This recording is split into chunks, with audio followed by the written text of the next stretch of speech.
Do I need to be worried about evil spirits? Yes. Yeah, there's a danger there for sure. What do I have to do to protect myself? Don't overthink it. This is kind of an important topic. You'd want to put some effort into it? No, actually, I just mean overthinking is a gateway to the wrong kind of influences in your mind. All right, welcome to Swedenborg and Life podcast. Hi, everyone. Thanks for watching. Dr. Jonathan Rose. I'm Curtis Childs. Today's episode is 3 dangerous traps that evil spirits set for your mind and how to protect yourself. That's not a clickbait. That's really what we're talking about. We're going to go into the detailed account of somebody who saw that there are evil spirits influencing your mind all the time and saw the details of how they attack you and practical, easy things you can do to minimize the damage. I mean, that's pretty good. That's worth your time. It's kind of a mind-boggling thought, isn't it, that there are influences, like you think, well, I better stay away from evil, or I don't want that nastiness, but it's actually right in here. It has access in ways that we don't realize. The call is coming from inside the house. That's right. So well put. Emanuel Swedenborg. Where did you get that? That's good. Emanuel Swedenborg said that in the 1700s, he had what he called his spiritual eyes opened. Yeah. And just like having your physical eyes opened, if they're suddenly open in this room, I would suddenly get, oh, this is what's going on here. There's where the little stands are, and there's cameras and stuff. You understand the influence of things. Why am I hot? Oh, I'm sitting next to a radiator. Spiritual eyes opened makes it so you can see this spiritual dimension of life that you may not have even thought was around you, but is. And what that gives you insight into is not why you feel hot or cold physically, but it gives you insight into why your mind is the way it is. Why it has the kind of thoughts in it that are rattling around in it, why you have the feelings that you have, why your inner experience is like it is. And apparently good and evil spirits, they're all mixed up in that. Like, you are surrounded by people who have died and are in the afterlife. We're mingling with them, and what they're up to and who they are changes. That doesn't. What's so weird about that? No, that's pretty mainstream right there. It's light. It's like, I have to go to this party. What am I going to talk about? I'll talk about that. Well, these people, I don't know. We're gonna have to start with vegetables, though. We'll do one section that is a little bit boring. You can skip it if you want, but if you do, you'll never understand what we're talking about. Because just like if you're going to get a crash course on why is the radiator hot, I got to know something about, well, there's water that goes through it. There's something you got to know about this thing that is called reflection. Reflection is a fundamental part of human consciousness. It can go really right. It can go really wrong. When it goes wrong is when the evil spirits get it. Right? Okay. So this is what he says. This is the journey we're going on today is drawn out of his Journal of Spiritual Experiences. There's one series of entries, starting with number 3624. Okay. He says, "It is well known that by reflection we learn facts about the body. How the eye sees, the ear hears, how the sense of smell distinguishes odors, the tongue distinguishes tastes, and the touch the diverse parts of the body. For without reflection, nothing is felt, as the case is with those in an absent state of mind, whose body is insensitive, almost as in sleep." That's an interesting point at the end there, because we have sensations, like signals are coming in, like even when we're asleep, our ears are surely, the eardrums are vibrating, stuff is happening. Yes. And yet we're checked out. We're not aware of it. And everybody knows situations where you've been with somebody who's so deep in thought about something that you could be playing a joke on them, or, harassing them with a feather or something like this. And they're just totally not, There's probably people behind us right now. We have no idea. Yeah. We're like in the middle of this. That's right. So you have to have that. That's what it is to understand sensory inputs and pick them apart and figure things. You have to be paying attention to what's going on. The more out of it you are. I think a cool example of this is dreams. You're pretty without reflection when you're in dreams. Yeah. To you, I'm in this weird place I've never been. It's my house, but it's not my house. There's people here. The things aren't behaving as they should. You never stop to think, mostly, why is it like this? This is not how things usually are. Yeah. You're just going with whatever because you're not reflecting on what's around you. Yeah. How did I suddenly get out in this field? We were in the house. And yes. Now I'm out in the field. So that's reflection. I told you it's a vegetable. We just picked it up. Yeah, and it's interesting to me that, like, even if you go to the doctor about some ailment or something like that, they'll ask you, well, what was the pain like? Yeah. How long did it last? Mm-hmm. And some people, psychologically or whatever, different field, they'll say, what shape was it? Or did it have a name? Or was it a color? Or what, what temperature was, or something like that. And it's all ways to get you to kind of reflect, because it's weird how we can be having experiences, and if we don't reflect, when did this start? Yeah. I don't really know. Like, it just all of a sudden I became aware that this was going on, but I actually think it's probably been a few days.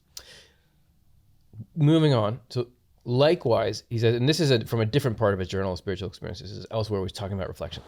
Likewise, when we do not reflect on the things in our own mind, our own motivation, how we are thinking, what we are doing, what is motivating our actions, without reflecting, we know nothing, except that we are and nothing else, not what we are.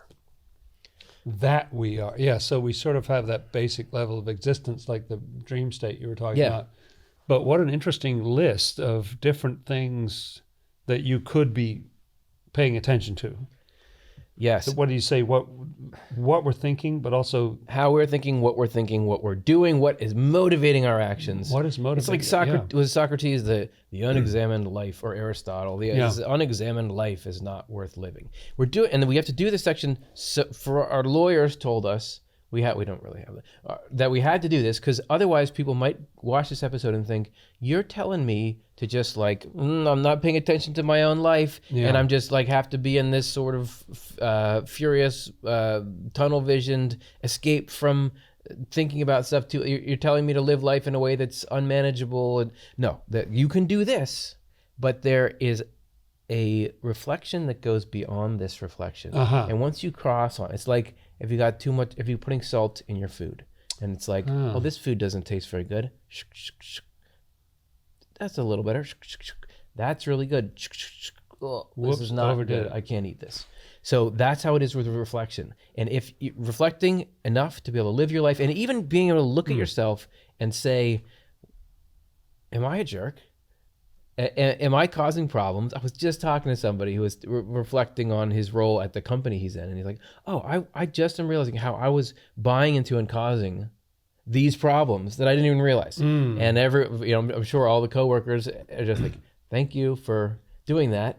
That's important. You got to do that. That's what regeneration is. We're not saying you can't do that. That's right. And it's shining a light. It's Swedenborg says we're able to do that because we have multiple levels in our minds.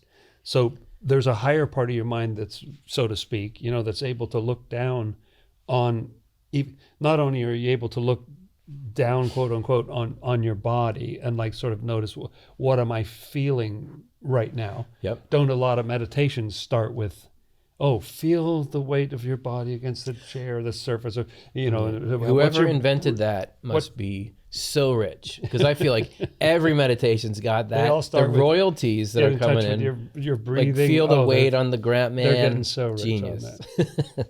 Yes, so that's important. You are all probably doing this in your life. What we're here to challenge you on, and this is challenging even to me. I mean, when I came across this this number, I was like, wow, that's actually kind of a radical way to think about life. Your problem is not that you're reflecting, you are reflecting way too much in your life. There's a pathological version of this, which makes sense that whatever capacities we have, hell, for lack of a better word, is going to try to hack into that. Or say, let's, because that's a very good, very important thing in your life. as you say, the unexamined life. So if you got a life where you don't know how you're behaving toward people, at the end of the day, you just sleep peacefully because you think, well, I'm a great person. That's your story to yourself. Yeah. And you've never really examined, well, in the post office, I was kind of awful. And also at the restaurant, I was pretty bad. And actually, But at the Home Depot, oh, no, wait. No, that's right. It wasn't very good. No, it was pretty bad, actually. So a certain amount of reflection is just invaluable for moving forward spiritually. Yeah. So weird that Swedenborg's about to tell us a pathological version of that. This is what we should have opened with. We should have opened with it. You are probably reflecting too much. I think I know your problem, and your problem is you are reflecting way too much. Or that's what's true for me. So here, okay. I've never experienced this problem, so I'll be interested to hear from you what it's like. I hope. My overthinker is hyperactive. Well, yeah, it's how you get to make good podcasts, is you think too much about stuff and then you have a lot to say about it. However, there's a way you can live life that is free of overthinking and is spiritually very well guarded against evil spirits. This could really help me. So the first trap that evil spirits will set for your mind is that worry. They'll try to get you to worry because worry allows the intrusion of evil spirits. Oh, and that seems like a low bar. I mean, to get us to worry. Not too hard to throw in a little. Yeah. Oh, but what about? Oh, did you leave the stove on or something? And then you start thinking about it, and listen to what happens when you start over reflecting on even things that seem very innocuous in your life. This is Swedenborg saying, whenever I was prompted to think of my little garden, of him who cared for it, of my having to be called home, of money matters, of the attitude of my acquaintances, of the character of the people in my house, of things that were to be written, how they would be received by the people and the possibility they would not be understood, of new clothes that had to be obtained, and many other such cases or cares. These are all just the normal stuff of life. These are very reasonable things to be thinking about. Right? And it's a responsible life. I mean, if you own a property, he had a garden that was a property that was 1.2 acres. Is not vast by nobility standards or whatever, but he had his little garden and taking care of your property, your clothes. Oh, I need some new clothes for I'm going into the court next week or something. And the things that were to be written, he's talking about the books that this whole channel is based on, that have been this like spiritual inspiration for hundreds and thousands and millions of people over the years. Pretty big deal. I mean, that's his calling, and he's right? saying, his calling. Even thinking about that and the impact they would have and how well they would reach, how and everything. Be received, and whether people would misunderstand or all not, these, which is like guaranteed to happen. Think of him, his greatest nightmare, watching this show. That's right. They think that's what I meant. Got nothing. This is what they got out of it. Did you read anything?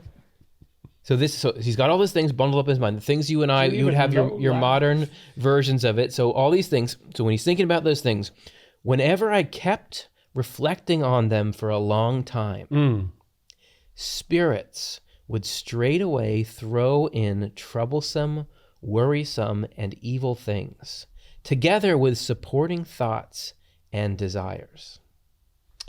So it's like a secondary infection, right? Yeah. Like you get a wound, but then there's something that takes advantage of that. So, oh, hey, there's a break in the skin here. We can dive in here. So evil spirits are diving in and getting into that thought process. If he sort of dwells on that for a long time, then they're getting in there. And what did it say? They're also throwing in worries, and they're also throwing in thoughts, right? Supporting thoughts and desires. Supporting thoughts and desire. Interesting. So for anyone who's not familiar, let's explain who are these spirits? Where do they come from? Swedenborg discovered that you always have, he had, and we all have, you have people in the afterlife that you have proximity to. Like you got spirits around you all the time. Yeah. You read his journal of spiritual experiences. Everything he's thinking and feeling, there's being influenced by whatever spirits are around him. You could think of it like if you were at a party. I talk about parties so much. Do you think I ever go to parties? I haven't ever seen you at a party when I think about it. I think, people take precautions to make sure that doesn't happen. But I know, okay, yes. I know I watched some Sorry, online... I misspelled the name. I got the address wrong. I'm sure there was an invite there. I watched some online tutorials about what a party is in case I ever get invited to one. Good. You're around, you're mingling with people, and whoever comes over to your little stand circle, that influences what the nature of the conversation is, right? Yeah, like one spouse can have a very different experience at the same party. Yes. Because they got to talking to so-and-so and they really enjoyed that, and you got stuck with so-and-so and it was a difficult experience. How did Curtis get into this party? So, because the person shows up and a lot of things happen. First of all, you're seeing them, and that changes it. Everyone there sort of adjusts what they say because they're thinking about this person. That person says things that change the topic or change the way that the subject material is thought about. It influences it. So you're like one person who's in a mood or something, they can have a big impact. You're at a spirit party, and they're around, and depending on what you do and what you love and what you think about, they can influence you. And it's like you moving around that party and I'm going to go talk to these guys in the corner who are got leather collars and they're rolling dice, So Swedenborg would be thinking, and it's not doing, even if he didn't have his spiritual eyes open and didn't know any of this weird stuff, the dynamic would have still been there. He would have just experienced it like you and I do. Yes. I'm thinking about my garden. I'm thinking about the nature of my work and how it'll be done. I'm thinking about my finances, and I'm thinking about it for a long time. And it starts to, we would call it spiral. Yes. Now, where I'm starting to get more and more worried about it. I was just talking to someone who was like, I was just up at night. I was worrying about this thing. Then I started to worry about this thing. Then I started to worry about that thing. Yeah. So once Swedenborg was thinking about this normal stuff, because his eyes were open, he could see that's an opening for that secondary infection. Yeah. Spirits come over and they see you're worrying about this. What if it was even worse? Yeah. Or even just you're thinking about this. Yeah. I think I can inject worry in. I think I can get you to true. worry about that's true. It's like, well, what if, or what if, or what if what?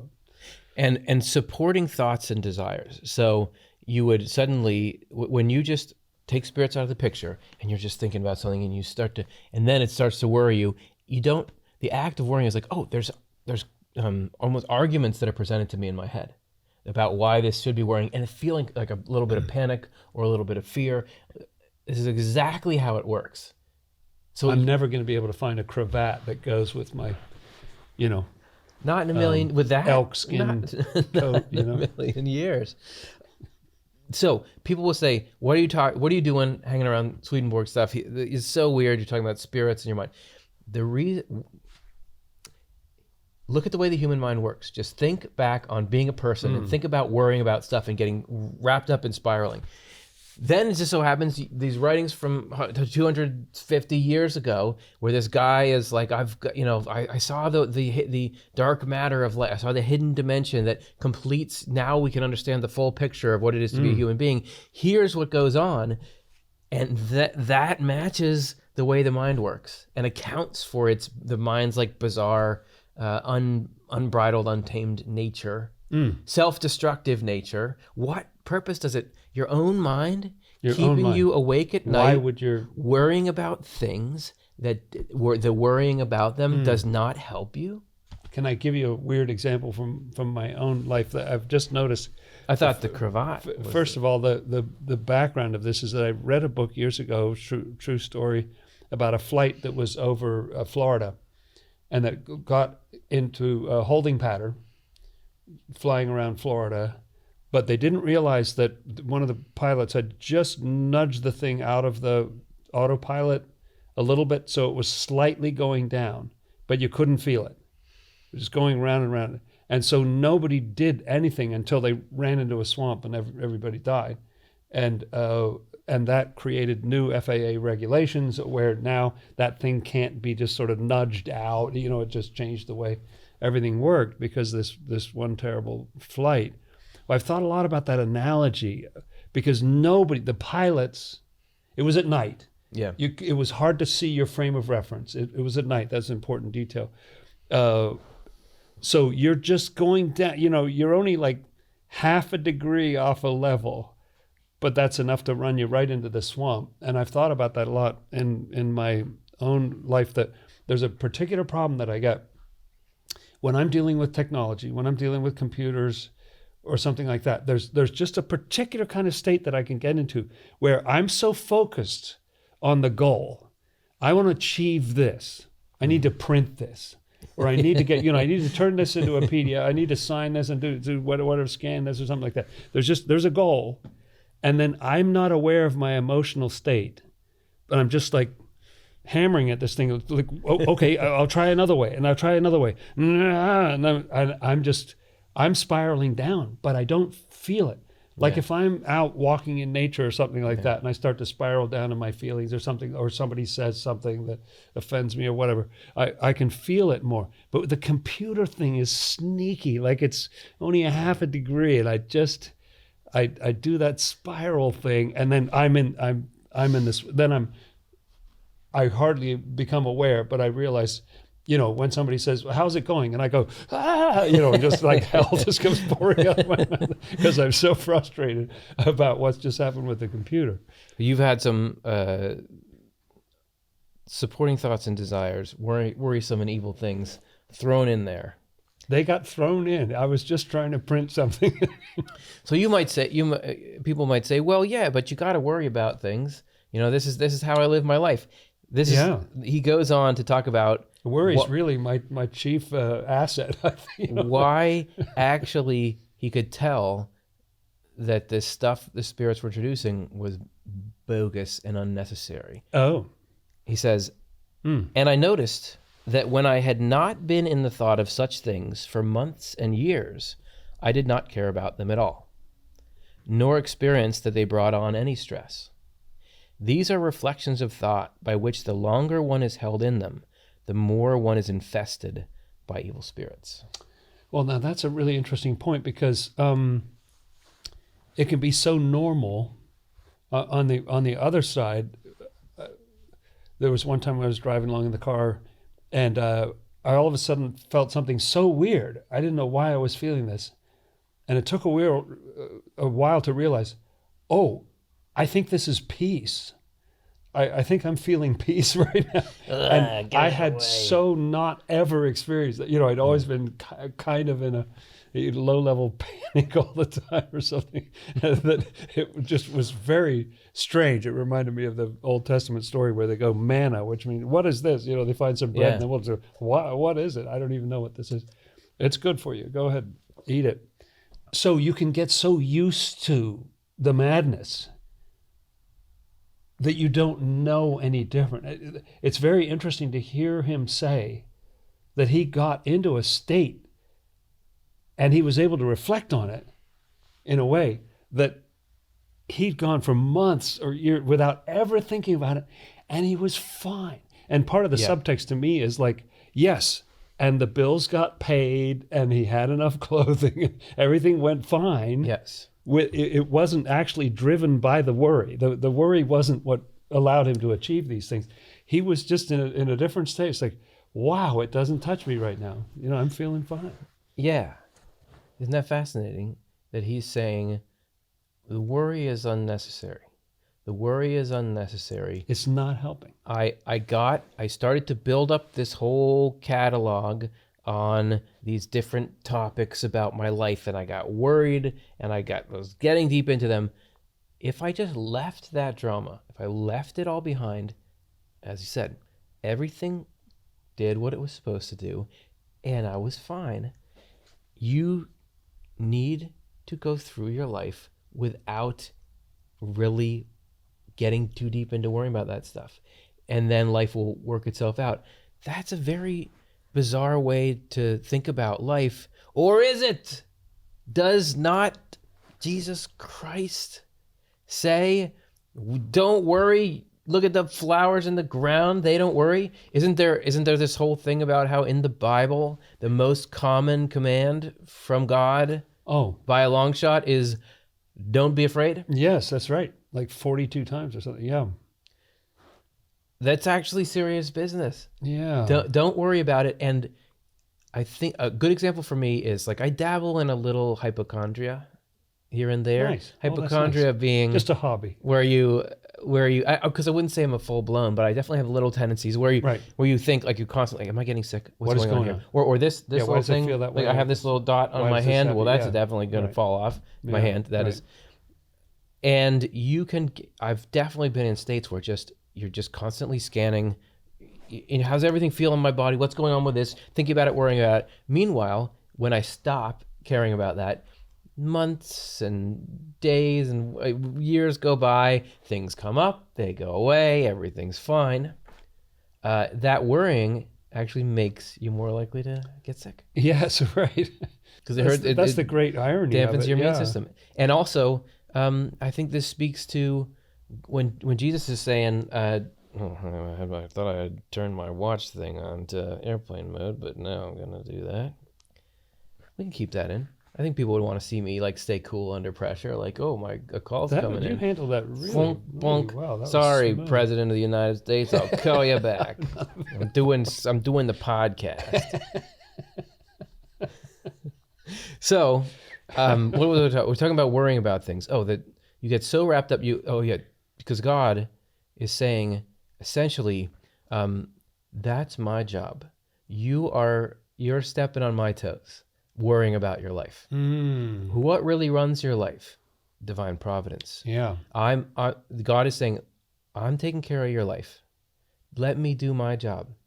And are you constantly thinking you're in my shoes, believing that you're the one who's really running your life and really has your best interests in mind, is really going to take care of your future? That is making it impossible for me to do my job, because my job is to make you happy and put you in heaven. The more of this worrying you do, it makes it so you don't really believe that I'm here and real and doing this stuff. Like you kind of, there's God out there, but I got to figure out this. Also, what it does is it lets hell in. It keeps hell in your life, in your mind, and that is the thing that blocks us from God. So it's remarkable. It's almost too good to be true that my boss says I have to not really think too hard about worrying about stuff in my life. Yeah. I've thought about what it's like. It's a strange thing to say, but I've wondered, what is it like to be a flower?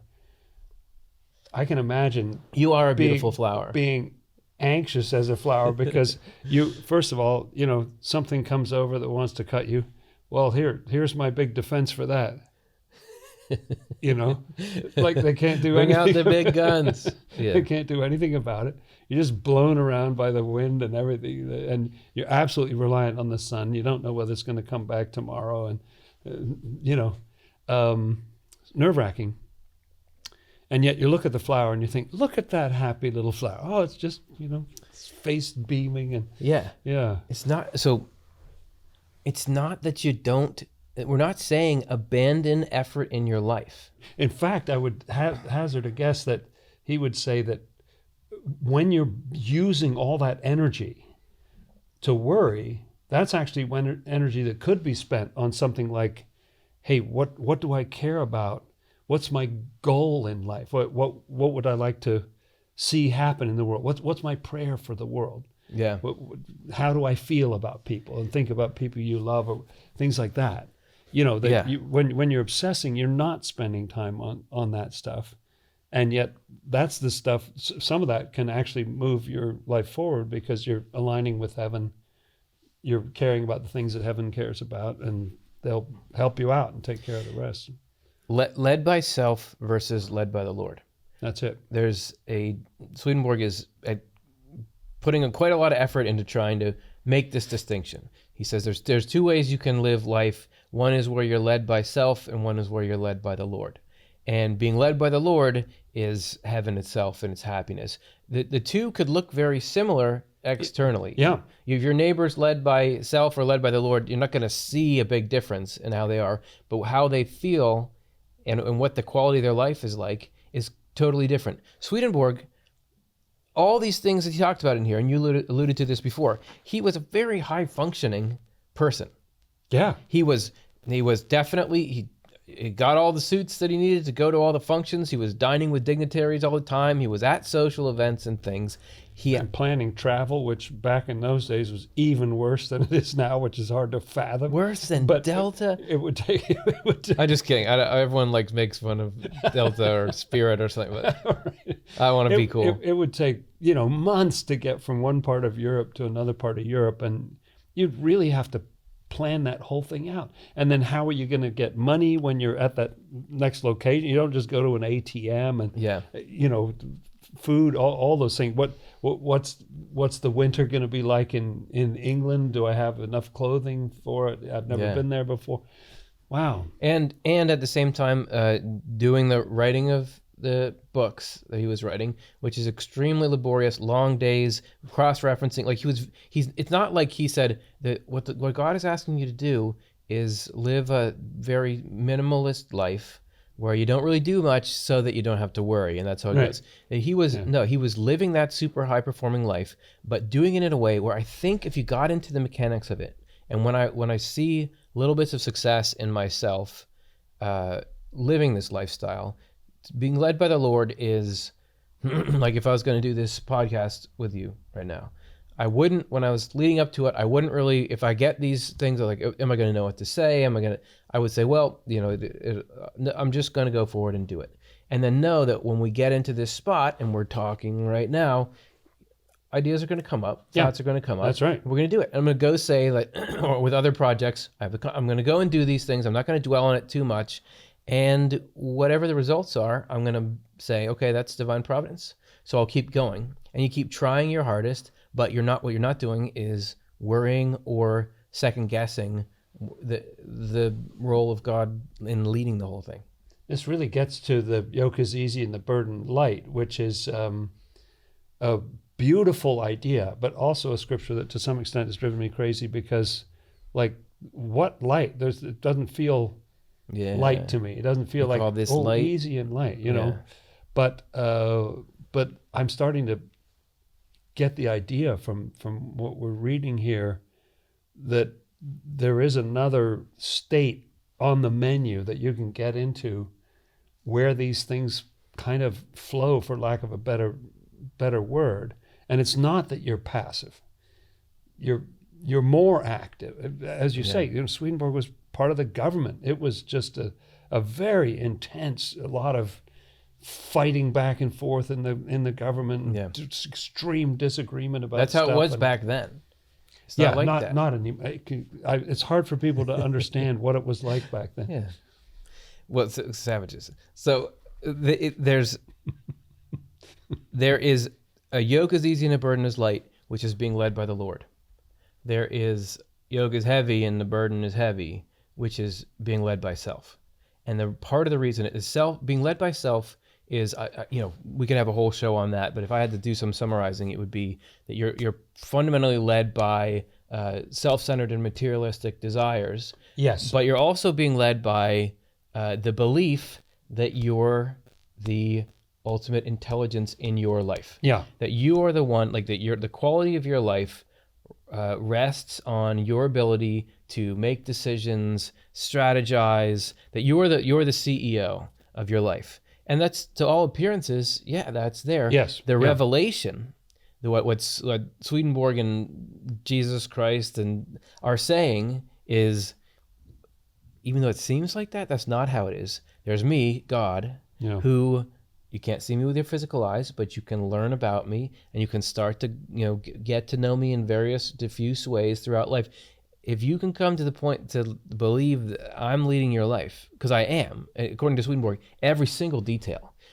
God, you think you worry about your life? God is sitting there with a clipboard, some bifocals and like checklist and like every little thing you don't even think about. He's got a plan for that. He's connecting this, playing the long game, thinking out 5, 10, 100 years in the future, 1,000,000 years in the future. Oh. This is how we're going to do this. Trying to make it so that you think about the ratio between the voluntary and involuntary actions in the body. Oh, yeah, that's a good one. That, okay, well, today I got to take care of myself. I'm going to eat some food. I'm going to drink some water. And I'm going to go to sleep, and I'm going to stretch before I do something. Whereas every millionth of a second, there are trillions of cells doing all this mitosis and anaphase and telophase, and there is a metabolism that's going on, and there's respiration. There are so many trillion things that if they don't go right every second, you die. Who's really running things? Yeah. The voluntary, or you? If you had a printout of that, can you imagine what it would look like? Like, here are the chemical exchanges that have happened in your body in the last hour. It's just this endless sheet. You think, well, I'm doing my part. I'm eating this thing. What are you doing eating? You're just doing a few chomping motions and then just like send it down, and then I ate it. Your digestion, breaking it down, separating out the protein from the carbohydrates and turning that into ATP. Well, tell me about that. How did you do that? And plus, most of your life, you're eating the dead wrong thing all the time. Not to mention... And then your body's going, okay, again, like, okay, we'll try to get some calcium out of that. Yeah, like, I get it. You were watching TV, so you wanted this snack. So that's the reality in the body. It is worrying about things. Who's really running things is worrying about things happening. That's the way life is. So the way the human mind is, it is designed to be operating in someone who is constantly led and cared for by the Lord. Mm. If it's the piece that doesn't fit, if we're really meant to be these independent, atheistic beings, why is life not so fun? I mean, we should be perfectly designed for that. We're honed by all this evolution in the world we're in. We should be completely comfortable in this autonomous state. We shouldn't, things like, why would you be afraid of death? Why would you have worry about your future? You're the most capable thing. You go a trillion light years in any direction, assuming the Fermi paradox means there's not aliens. I don't know. All I'm saying is, why are you worrying about stuff if this is how it's supposed to be? It's an indicator that that's not what a human being is supposed to be like. Human being is fundamentally, it's almost like childlike state that you really feel secure and you feel happy and you feel at peace when you enter into the state in which we were created for, which is that you live and do everything that you can, steeped in the knowledge that there's a divine intelligence that's right there with you all the time and who is leading your life. I think this is why old age, as they found, is happier and happier, even though your body's falling apart and you've got pain and going through miserable things, loss of other people, and all sorts of things that go with old age. And yet, you can show that people all over the world they're happier in old age. And I think it's because you start to understand it's not because you made your 20-year strategic plan or something that your life worked out the way that it is. It's you're lucky, you're fortunate, you're blessed. Things happen despite waking up and messing up every day and things like that. You start to see the mercy that's there blanketing our lives. It's a different plan for life than you would think. Revelation is a different plan for life than you would think. This is why you just take for granted that Jesus says you have to become like a little child to enter the kingdom of heaven. Yes. That's weird. I thought like little child, like you start as a little child. I mean, being it's like, a child, sure, it's like terrible. kind of fun, but as you're progressing up the hierarchy of being a human, you get farther and farther from that. More impressive and full. You'd think like the maturity. Yeah, the next step is like you'd become more. Go back around and saying that the heaven is getting to where, like, what's the state of a little child? It's like you're completely dependent on your parents and those around you, and you're kind of whisked along through this life where you're in the car, pretty peaceful. You're in the car seat. You don't know how looking to out the window buckle yourself. The telephone poles going by, but yet there's all kinds of great things brought into your life, and you're happy. If you're enjoying this show, I mean, you made it pretty deep into the show if you're watching this ad. If you like this and you're wondering, how can I help this keep going and help it spread to more people so they can get some benefit out of it, there's an easy way to do that. Just make a donation. We have in the link in the description, there's a link. Any donation size helps us a ton. You know, the price of a coffee, maybe you can send it our way. Click that link, help the Swedenborg Foundation produce content like this that we think can change the world. Thanks. So reflection on your life is good, but there's a certain kind of reflection that becomes obsessive and then contradicts, counteracts the heavenly life, the only way to lead you to actual happiness. Swedenborg says this about it: but there are reflections of thought which I have observed many times, and because it had not previously been granted me to ponder about them, have evaded description. They are any objects of thought whatever which, when one is held in them, or one's reflection is kept fixed upon them by spirits, created a great deal of trouble, for the most part having to do with one's own affairs or things that are to come, as is evidenced from much experience. And then he goes on to future and your sort of external life. Then he goes on to list that list that we read. But look okay. So look what he says there, that when you ponder these things too much is not good, and when you are held in this reflection, or your reflection is kept fixed upon them by spirits. So even just sitting and obsessing about something is not really like it's not you doing it to yourself. It's not a natural state of mind. And if you've ever had a mind, you know, like, I don't want to be thinking about this right now. Oh man. Isn't it true? I don't want to be all kinds of things all across life, things with work, things with relationships. I don't want to be thinking about this right now, and I can't stop. If you think you're in charge of your own life, try changing the tune in your head. You know, sometimes the tune just goes and you go, I don't want to be, you know, like, I'm sick of this song. It's going to play. It's going to keep playing in your head. I don't know how this fits in, but what it's making me think right now is that it so much depends on where you're coming from. Like, there's a certain kind of reflection on your life where you lift up to what they call 50,000 feet or something, and you're looking down on yourself, on your goals, and you're in a kind of peaceful or elevated state. And you're looking kind of from heaven's eye and seeing what's good and what needs work and so on. What these passages seem to me to be talking about is when you're kind of down in the basement or something, you know, at a low level in yourself, and you're thinking about things from the wrong part of yourself. And then you're stuck, and it's a part of you that can't even do much about it. It's almost at the level of the thought is that it's better if you can't address it. You just let's worry that. Let's worry that, you know, well, I worry that, and so many of those things are completely outside of your control. You know, the things that you love to worry about are things that, I mean, Swedenborg can't control whether people like his book or understand it or something. It's completely outside of his control. What's the saying? You're making a mountain out of a molehill. Yeah. That all this stuff is a big old Grand Tetons mountain range out of a bunch of little molehills. Same thing with, I definitely know this with, like, people in my life, like coworkers, friends, my family, that you can get into starting to dwell on, oh, did this person say this thing? Did they mean it like that? What about this? And you start to, like, get this, oh man, now this is something that's got to be addressed. But then the next time the person talks to you, you realize, oh, I was totally off base. Way off. Oh yeah. And I was creating something that wasn't there. I know. Yeah, I saw this happen. I saw this happen in my life in a recent interaction where it was actually the lack of an interaction. I thought there would be something. I thought this person who I know well, doesn't live too far away from me, I thought that they would come and see me after I got back or something. They didn't come to see me.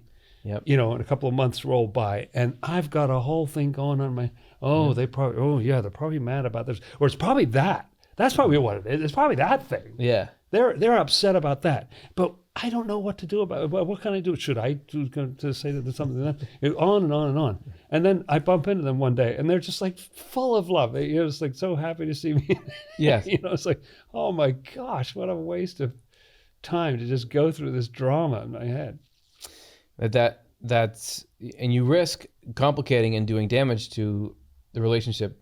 I could have easily by just sort of like, what? Going up and knocking on the door and saying, what? You hate me now? Or It's Dr. Jonathan Rose, or I'll open it. What? You hate me now? Oh, look, honey. It's the esteemed Dr. Jonathan Rose. Yeah.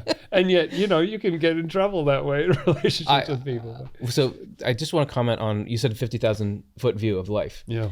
And this is sort of this whole doctrine of don't reflect too much is kind of like stay, if you can, at the 50,000 foot view.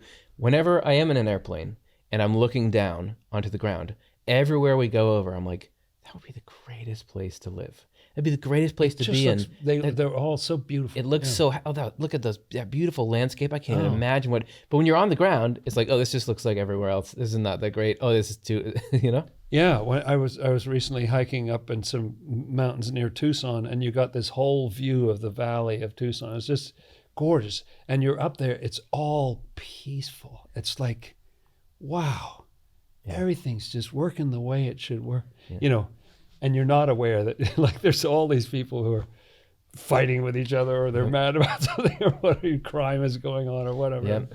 And it is. But there's something about that level, and there's a truth to that piece. Yeah. And when you're down in it, it's messy down there. And when you can lift up, it's a better position from which to view things. So trap number 2 that evil spirits set for your mind. I'm on the edge of not literally, but. So the reflection, the obsessing about things that lets evil spirits in there, if you stay with that, it can lead to more severe mental struggles. Oh. So he continues, talking about how, like, sitting and obsessing about things. He says, this is the cause of depressions with many, of mental debilitations and deviations, and of insanities and hallucinations. Oh. For when people are thus held fast in thoughts about spiritual matters, about the hereafter, about unhappy subjects, then spirits pour in many things of the people's personal concerns that are in their memory, and hold them fast in them to the point of insanity and fantasy. Where are you going to get like the precision of psychological intersection with the spiritual? Like if you're going to say, here's a spiritual reality, that this goes right along with the landscape of the human mind. Totally fascinating. And yes, and you're really talking about getting to a pathological point.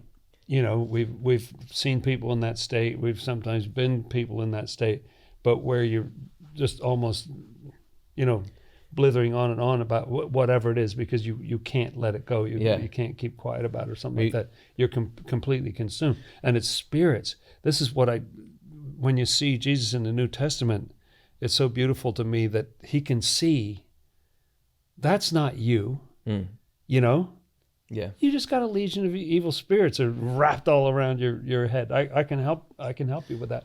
Next moment, the person's clothed in their right mind. So it's like, you can be freed of that whole thing. If you've seen someone who's really gotten deep into like a conspiracy theory or something, and it's scary. Like, wow, this person is so sucked into this world. Yeah. Everything reminds them of it. Yes. Like everything triggers it. Yeah. And so here's an antidote to that, to it progressing there. Good for some. Those, therefore, who live in solitude easily fall into such states, which are normally dispelled by diversions and social activities. And the more there is of love of self, and hence the more solitude and reflection on the future, added also to hard luck, the more they slip into fantasies and ultimately into insanities. So they have said, which really struck me when I read this years ago, that there's, generally speaking, however they measure these things, there's more mental health in cities than like out in the rural areas or countryside. And I would think, oh, surely it would be the opposite. Yeah. I mean, the city is insane. With the noise levels and all the stuff that's going on is madness, Whereas you're out in the peace of the countryside is beautiful. I thought it couldn't be. And yet there's something about binging off of other people that can kind of knock some of that out of, if you're just there in your little cottage or something, you're kind of driving yourself nuts all day and that word diversion is really interesting, isn't it? Because it's sort of like what you do with children when they're stuck in something. You try to distract them. Jing, jing, jing, jing, jing. Look at this over here. Yeah. So, and break that whatever. So and so got my thing, and they won't go. No. Well, here's some food, or here's something else, or hey, do you want to play with this or something? I think where you saw this play out on a massive scale, undeniably, was the global pandemic of 2020. It's widely accepted that there was a lot of like stay. You got to stay away from people. Yeah. I'm not going to comment on, I don't know the science of what, but one thing that happened, whether it was like necessary, is people got depressed and upset. Yeah. Because it was really hard. Because why would that be? The number of people you interact with on a daily basis was just greatly reduced, or occasionally you got a Zoom meeting or something like that. Yeah. But it happened for me. Like I had a very like hard time psychologically during that. I mean, part of it's like the fear of the disease and people are going to die from it, but also your world gets smaller, it gets darker. You don't have the normal diversions that keep. You don't know why would that be? According to Swedenborg, it's like you become more and more vulnerable to getting sort of pushed into these things so hard. And what the antidote that I'm sure he would add to this is not just diversions, social things, but useful activities. Useful activity. The more you're doing useful activities. 100%. And anybody, you take them out of the, just give them absolutely nothing useful ever to do. We'll all go nuts without that. It's amazing how having something that you want to achieve and get done, large or small, whatever it is, really helps you concentrate, organize things, and prioritize. And like, I don't have enough time. I got to get here and right. It's almost like you're too busy that evil spirits can't catch up with you. Well, and because usefulness is heaven. Usefulness is to be doing something constructive for the good of the human race. That is heaven. That's the yoke of the Lord. It's easy and the burden is light. So naturally that would interrupt it, and we're commanded to not worry. So it's like the prescription for heaven is the opposite of what happens to you when you're doing too much of this obsessive rumination that Swedenborg is talking about here. Yeah. And that's not to say like you can't be rumination is such a good word. Yeah. That's the word for this show. That's good. I'm not saying you can't be an introvert. As I said, like, I was saying, like, I don't go to those parties.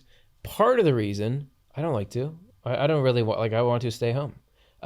It's not that you can't do that. However, everyone can have like a network, and also have the difference between obsessing about things and like if you're in the middle of the wilderness. Like I once saw this show about this guy who went and built this cabin in Alaska. It was on PBS. You probably saw that. I've probably seen it. It's like way back when you had to like crank these old timers. Oh yeah. Very pleasant to watch. He's just out there. He's working super hard, just like chopping this log, chopping that log. Now I'm going to fix these things, and it builds this log cabin in front of your. Going and I bet that guy was super happy, but he was doing something. He was busy, and he wasn't sitting there like, am I going to make it through the winter? He's just going out doing the next thing, do the next thing.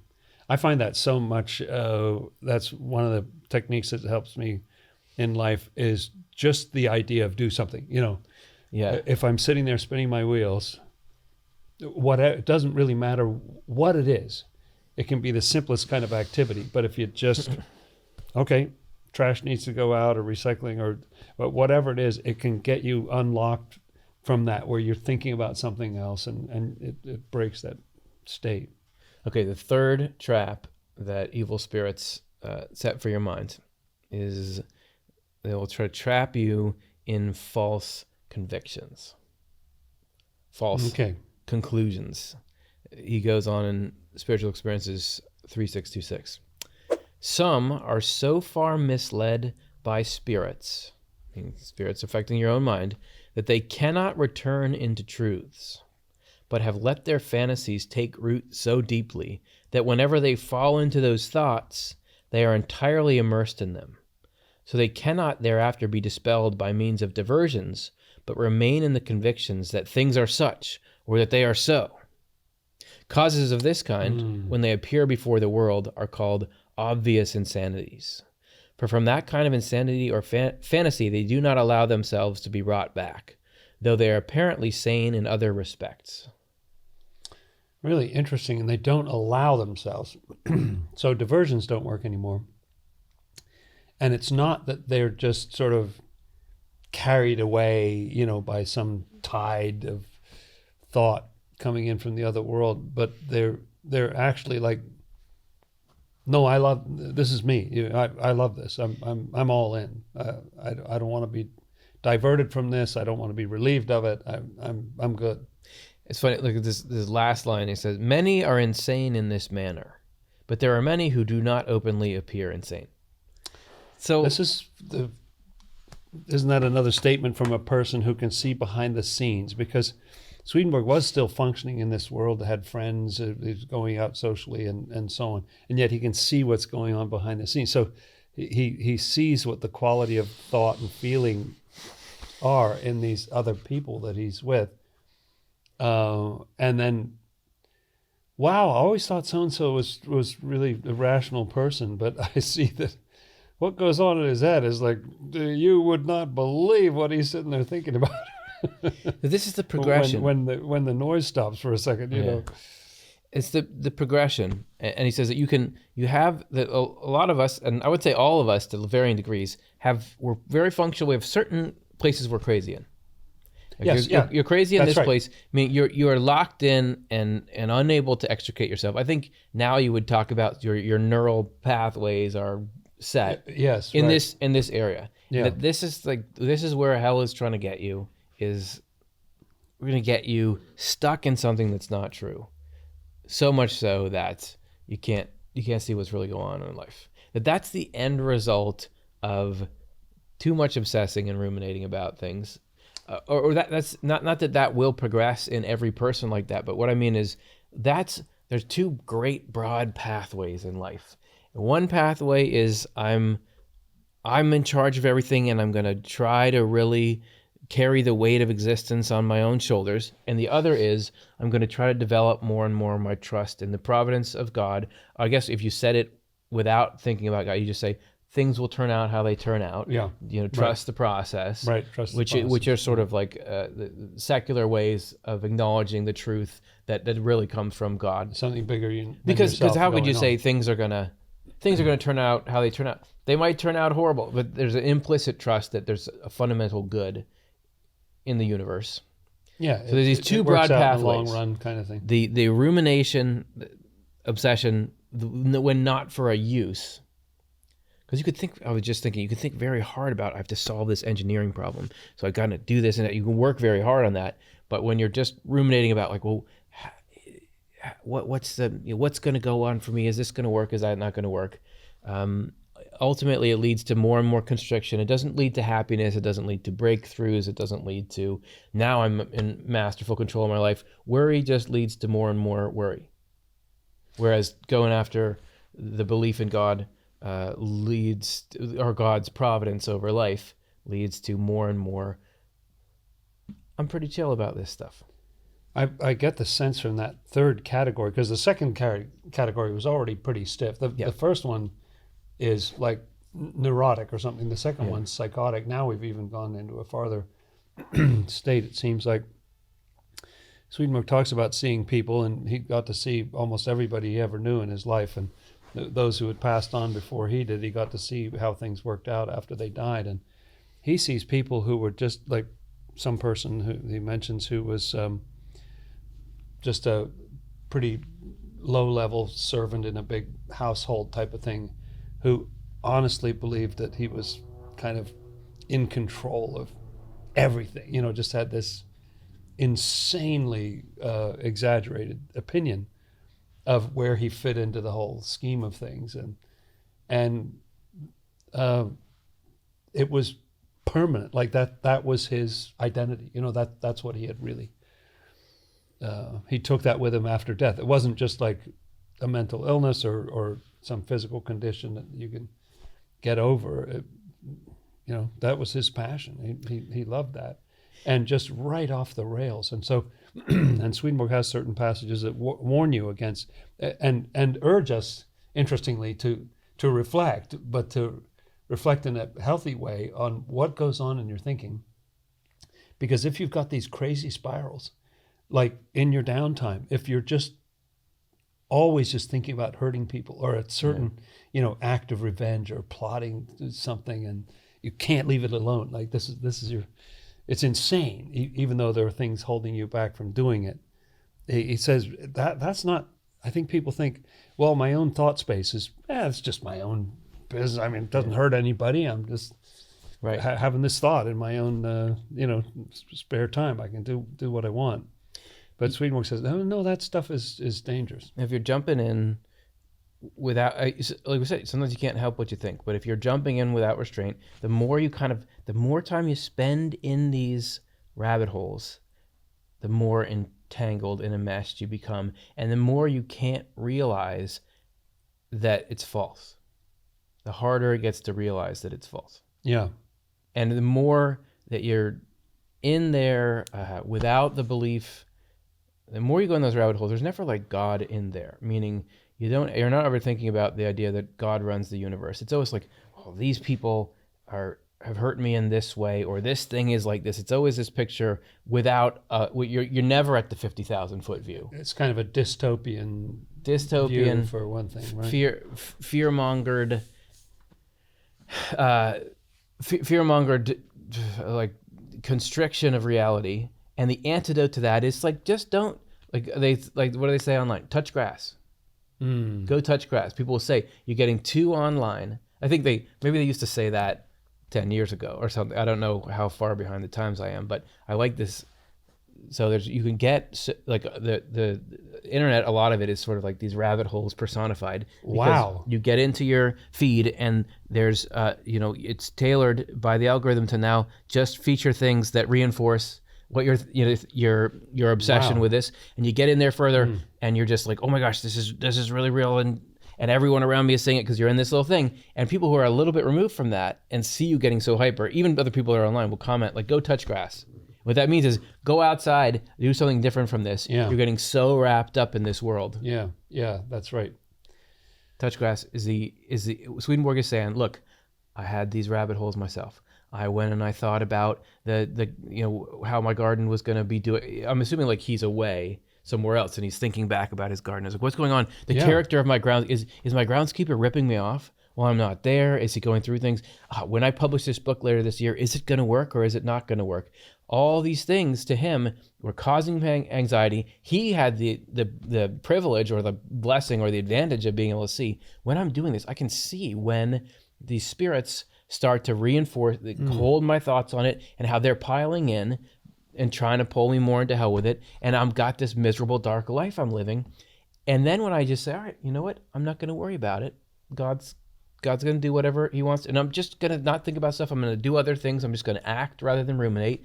And then suddenly, lo and behold, all that stuff sorted itself out. If I think about months go by and he hasn't been miserable for with all that stuff. If I think about like back when I was in school to every other like since then work, all the deadlines I've ever had and things, and all the worry cycles. I'm so worried. Is this going to go? I don't remember any of it. How it turned out. Everything's fine. Here I am, and everything's fine. Oh, it's amazing. I think about it sometimes when I travel, particularly because there's so many arrangements ahead of time, and then when you're doing it, there's stresses and stuff like that. And I realize, gosh, when I think back on, I can remember a few, oh yeah, we missed that flight or whatever. I can hardly remember any of that because it really doesn't matter. Dude, a year or two later, like, oh, it's a great example. It's gone. That's a great example. And if I have to go on a trip, like the logistics of it, if I have to go and like give a talk somewhere, I'm as worried about like am I going to be able to find parking at the airport? Yeah. What if it's snowing when I'm driving down there? Yeah. What if this thing happens and then I miss my flight? What if this and I can't find the hotel? You All get that, and back then to the car and it won't and start. then what if I do what if the talk doesn't go good? All these things. By the way, I had that once. I got home. It was in the winter. I was at the Philadelphia airport. It was I think it was after midnight, and I got into the parking garage, and my car would not start. It was It was a hybrid car, so it had a big battery, and it wouldn't start, and it was cold, and I didn't really have that much in ways of code and stuff. So I had to call, and I had never done this because I had to figure out like what's my number for my insurance company, call them, will they come? But even if they come, do they know how to jump this particular car? It's facing the road. I called someone. It took a little while to show up. I walked around. I wasn't that cold. The guy, turns out he did know how to do it. Fired the car up. I drove home. Again, I don't care about it at all today. Yeah. Like here I am. I got new things to worry about. I had a similar situation where I hadn't even thought to worry about this, but apparently must have just left a little light on inside the car or something. Somehow we were away for a week, got back, and it's late. It's like 11 at night or something, and the car won't start, and there's nobody around. We're just, wow, what do we do now? And then these two guys pulled up and said, oh, hey, you need a jump, and they had the cables and they got us going, and it was actually touching. It was like, oh yeah, no, you're taken care of. People are nice. People out there, people are nice. Yeah, they really help you. And some of the things you think, well, that's my worst nightmare. Actually, that's a positive memory now to me. I still make sure to like unplug the, little thing that runs your GPS, or now I'm sounding like I'm 100 years old, but you're talking about like a G. Back when they had GPS and separated out, and you plug it into your cigarette lighter. I'm sorry, the USB. When you get that out of there for your phone. Yeah. If you leave that in, sometimes like during COVID, our battery drained a bunch of times because we didn't realize that. It's just drawing a little energy. But the things that you think are a nightmare aren't necessarily. And this gets to, you don't know what you need. The reason why you can't live your life ruminating about how things are going to go or not is you don't know what you need. You don't know what should happen for you. You think, well, I want to avoid this discomfort of having this car not start in the airport. And it's just so hard to really get and believe, but I can sometimes do it in bits and pieces. You don't know what you need. It's like you say, and like, I'm not gonna be able to think, but with the analogy of all the cellular, all the chemical reactions going on in the body over any given, you don't know what you need. You don't want to know the first thing about how to do that. No. Similarly, you don't know. You think, I really don't want to have my car battery dead at the airport. I really don't want to have that happen. Yes. I hope that doesn't happen. But you don't know if actually that experience is necessary for you. If that in Providence, this thing is actually something important. Maybe that thing that's gotten lodged in your head now from that experience, maybe that's something that is important to the trajectory of who you are and will continue to pay dividends forever. Like there's something about it. You don't know. God is the one managing that and seeing that. And if you don't entrust, if you don't let him do his job, then you could be pulling for, you're like, I want this thing to happen, but turns out that would actually be bad for you. I don't want this thing to happen, but turns out that would actually be good for you. You're going to have too many cooks in the kitchen for your life. And you're going on this meaningless cycle of, I was thinking of like a stock. Let's say you buy a stock. And, if you bought like Apple computer stock back when it was starting, I think that's the one they always give the example of. Right. Probably right near the beginning of it, it was like, oh, it's up and it's down. It's up and it's down. Oh, yeah. Oh no, like, oh no, now it's going down. Should I get out of that? Just wait. Just wait. This up and down doesn't matter. The fact you have that stock, just hold on to it. It's kind of like in our, like, I don't want this or that. The big picture is it's pulling you toward heaven. God is like using all these little ups and downs. Those little ups and downs in the Apple stock, that was part of the company becoming what it was. Ultimately, There's a plan. There's a plan for your life. And having the kind of appearance, I think Swedenborg sometimes refers to it as that we're in charge. Yeah. And it's a very important appearance. Part of the whole plan here is that we be given a life, and then we have the option to connect our life to the divine life or not, as we wish. That's up to us. But the risk is you're going to take this whole thing too seriously. You're going to think your brain is the source of everything in the universe, or at least everything in your own life, and that you'll take yourself and the whole thing too seriously. You'll get all wrapped around it. So for angels, even after thousands of years in the other world, they feel very much that things flow in from God, from what Swedenborg says. They love it to be that way. They absolutely love things flowing in. It's great. Yeah. Their most miserable times are when it's not flowing in, or they feel like they're a little bit left to their own devices. And yet they feel more themselves, more empowered, you know? Yeah. It's not like, oh, I'm a leaf on the top of the water and I'm just gonna, you know. Is that how leaves feel? Yeah. Well, you know, haven't you ever flow state? Everybody's talking about flow state. Athletes and engineers and everybody's like, I want to get into this flow state, and everybody knows you can't turn that switch on and off. Like basketball player, I scored 50 points the other night. I was just like, everything was going in. I was in this flow. Everyone wants to get into that. You can call it a flow state. You know, it's something above and beyond you. Yes. And nobody's like, oh, I hate being in flow state. I hate this, because it's like I'm just, something's obviously just flowing in. Same thing with songs for all the most famous songs and all. They all say yes? Like, I don't know where this came from. It just boom, just showed up. And nobody's like, well, that sucks. I wish I hadn't this written together. That hit, yeah. You know, right. So here's where we're talking about how Swedenborg says he has these experiences and he sees what's behind it. You and I can say, well, that sure does seem to square with the way your mind works. Yes. And thinking about some of the oddities of being a human being. One oddity being the stuff, like the forces that try to pull you into worry, the rumination. It has its own will. I have my will, which is I don't want to think about this, but this thing has its own will, which is you have to think about this, and every couple of minutes I'm going to hit you with a new angle that tries to entrap you. Like, but what about how this is connected to this in your life? What about how they said this thing? It's going to this fear, this feeling. So it is goal oriented. It's independent from your will. Yes. That doesn't make any sense in the brain, but it makes sense here. So you've got those two layers working with each other, and then here Swedenborg is tying it back into Scripture, how this reality is addressed by Jesus in the Scripture. So here's how to be protected from this whole evil spirits thing. Okay. Lest therefore a person come into such patent insanities, and also into fantasies beyond number, the Lord alone takes care. And lest anyone slip into such states, the Lord has commanded that they take no care for the morrow. Matthew 6.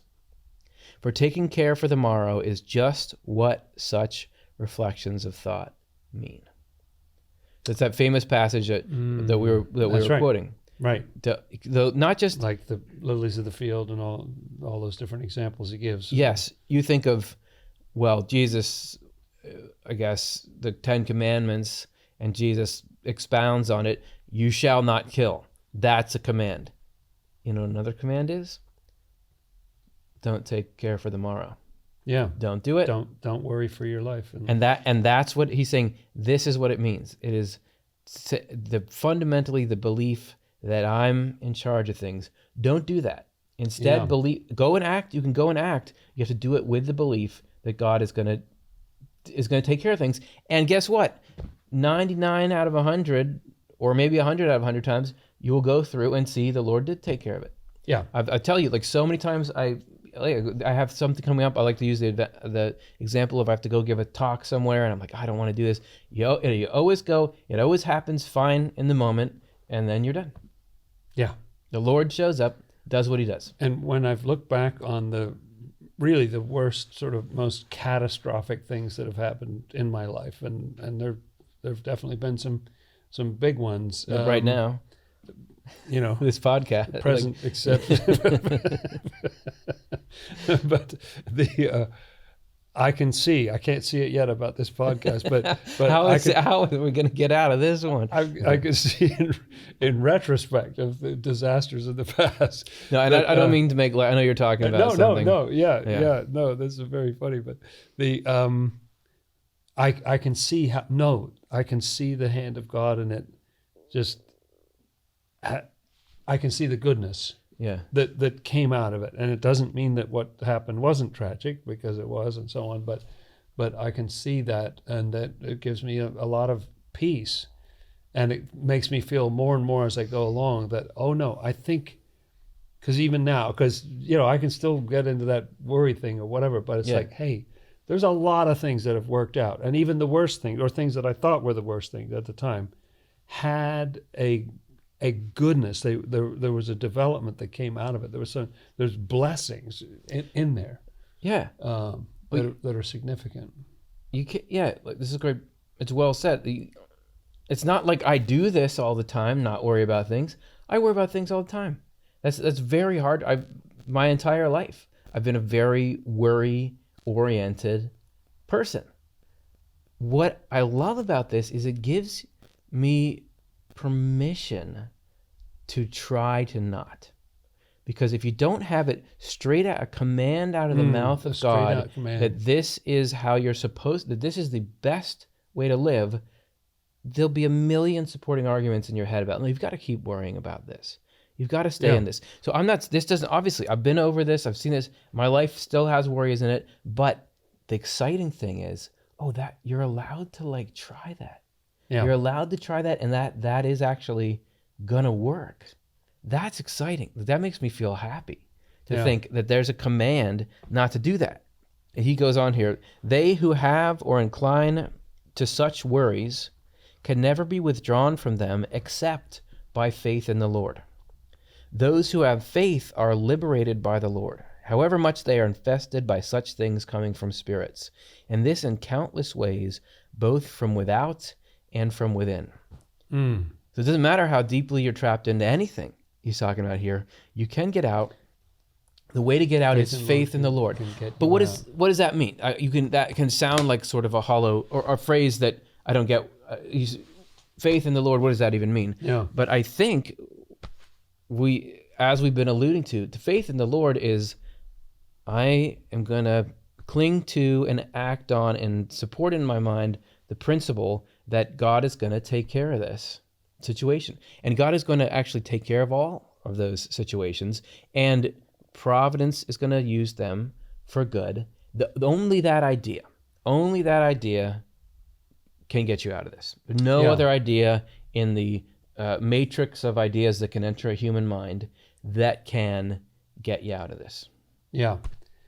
I like that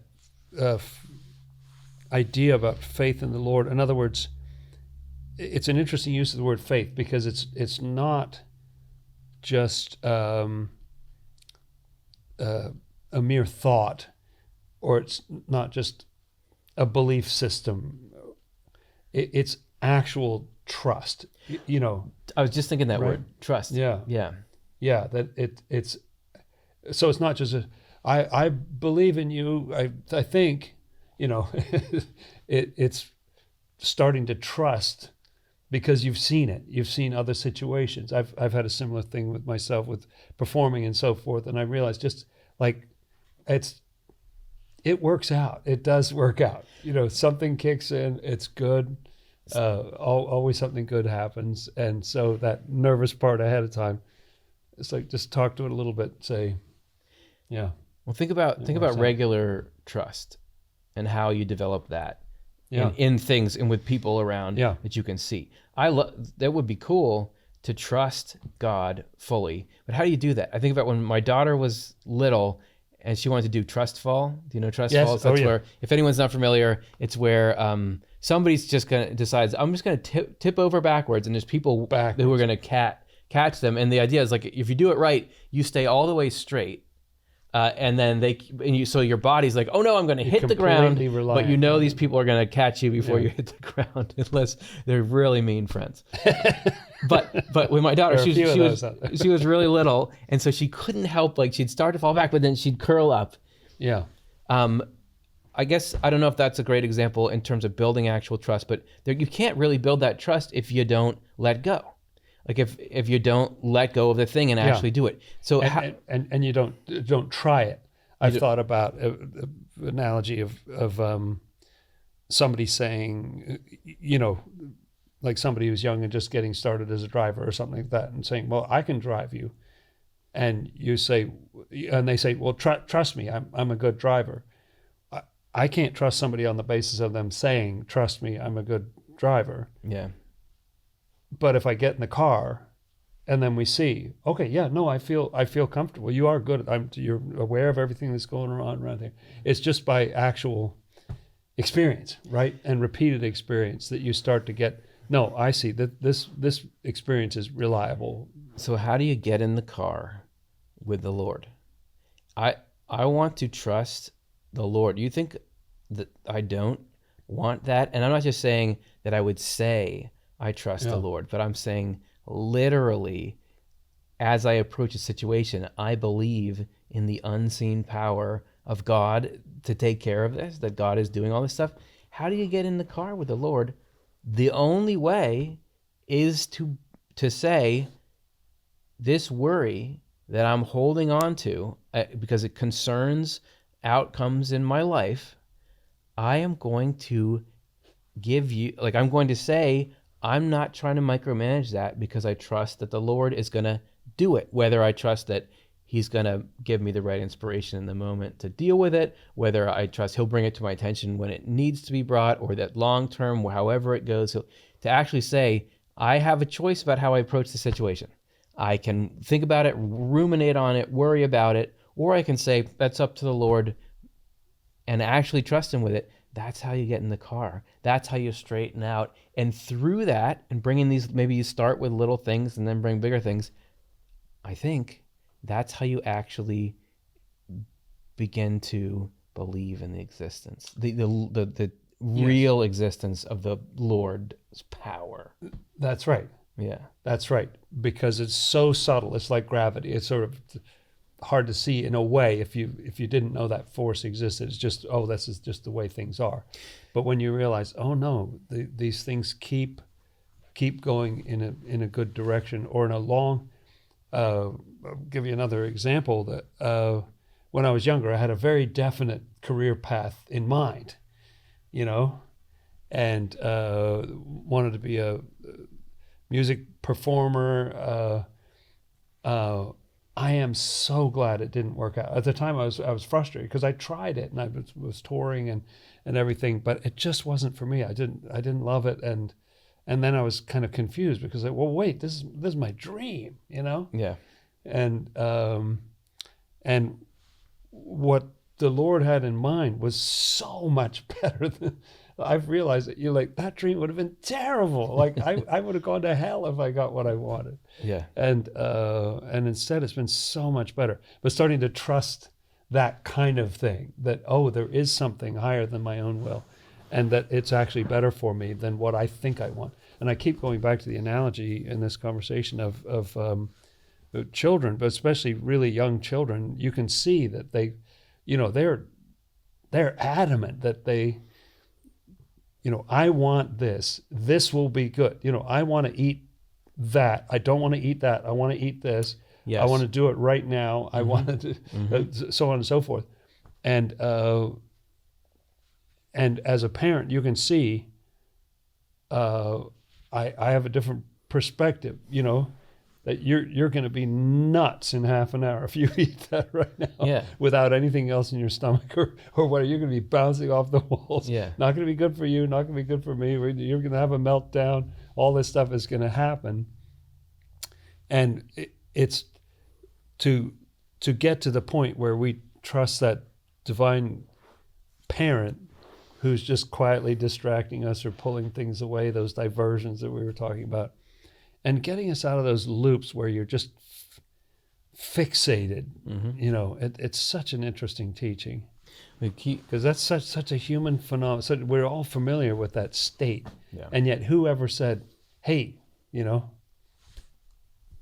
that there's a lot behind the scenes. It's going on. There's other forces that want you in that state. Yeah.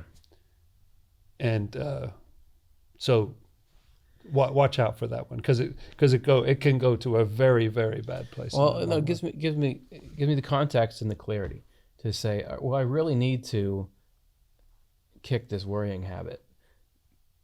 If it just seems like it's just a way of kind of addressing or calculating or planning for things, okay.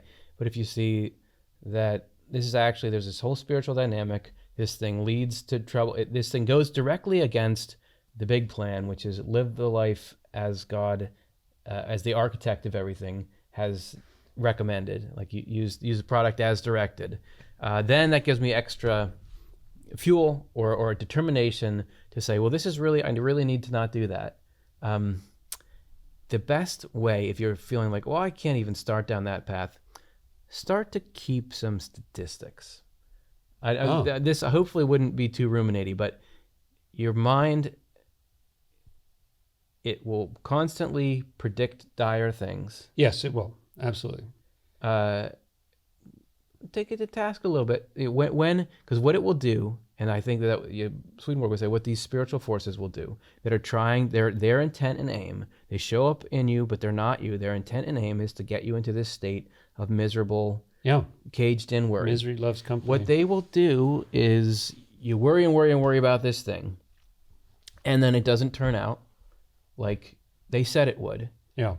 And then they're right on to the next thing without any accountability. They don't want of you to think wait back a second, how did that work out? That last one. Your percentage is terrible. Yeah. Your percentage, it is less. You're less than a coin flip. This is like the weather report. If the weather report is like wrong every day, but you still think, well, it's the weather report, I've got to look at it. That is how it is. Just start to just notice, keep a little bit of score, and then instead, like, start looking back over your life and see, do I see any providence in there? Yes. Am I okay? And look, here I am. Right. Am I okay? Is the future not in front of me? And there's the potential for happiness and greatness. Do I keep score on that too? Which is really real? Like yes. the things in your mind will say, well, there's this like God stuff, and then it was just all fairy tales, and then there's the real world, and there's like the numbers and the situations and everything you can see, and this is really real. Start to just keep score a little bit. How is these scribes and Pharisees, how is their predictions turning out, versus do you actually start to see in the events of your life even hints or elements of a divine providence? I love that, and it definitely takes that higher kind of reflection to see that.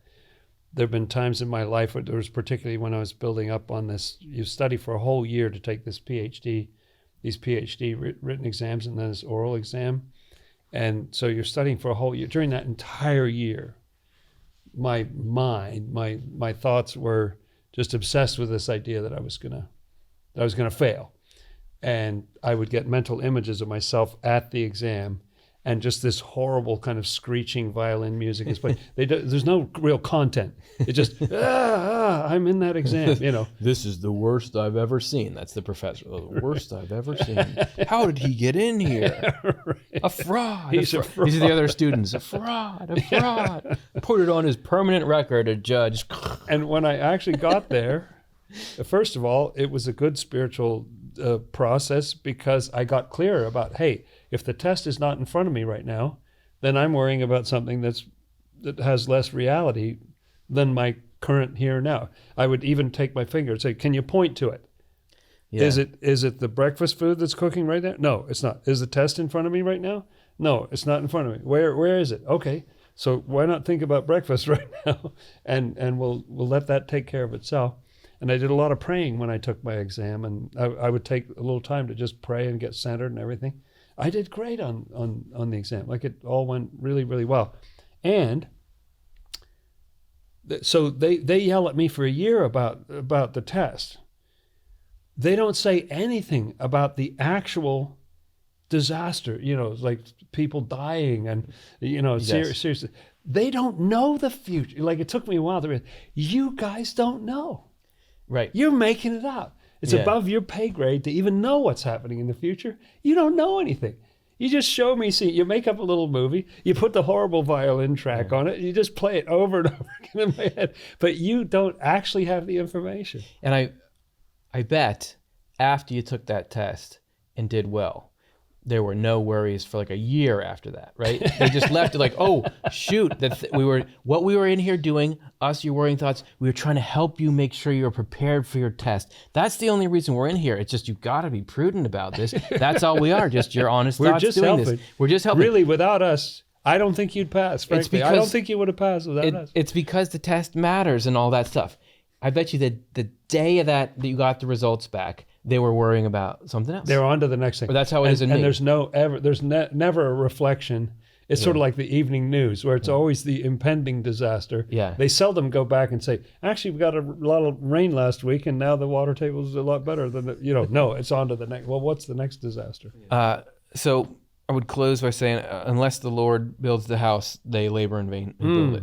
So another aspect of this is, like, you got to study hard, you got to get a PhD, but like, sort of, unless like God will bring you to like be a guy with a PhD or not, like unless God's doing it, if you can like grind and worry your way in and kind of get yourself unless it's meant to be in the divine plan, it's not really going to help you. So it's, right. And I'll answer your scripture with a scripture, which is I believe a friend of mine often quotes this, that I think in the Psalms it says, do not fret, it only causes harm. And I like the word fret in there, because I think fret kind of captures it. There's a difference between thinking strategically about, how to achieve a certain goal or something like that in your life, or deal with a problem or whatever. But the fretting, it only causes harm. The fret part only causes harm. We'll see whether or not this podcast only causes harm or not. Let us know in the comments. Thanks everybody for watching. If you're not a member of our channel, click the join button. You can support us and get some extra behind the scenes content, which we're about to go shoot right now. Hey, that was awesome. Thank you for your wisdom and fun. That was great, Curtis. And those are some great passages right there. Bye, everybody.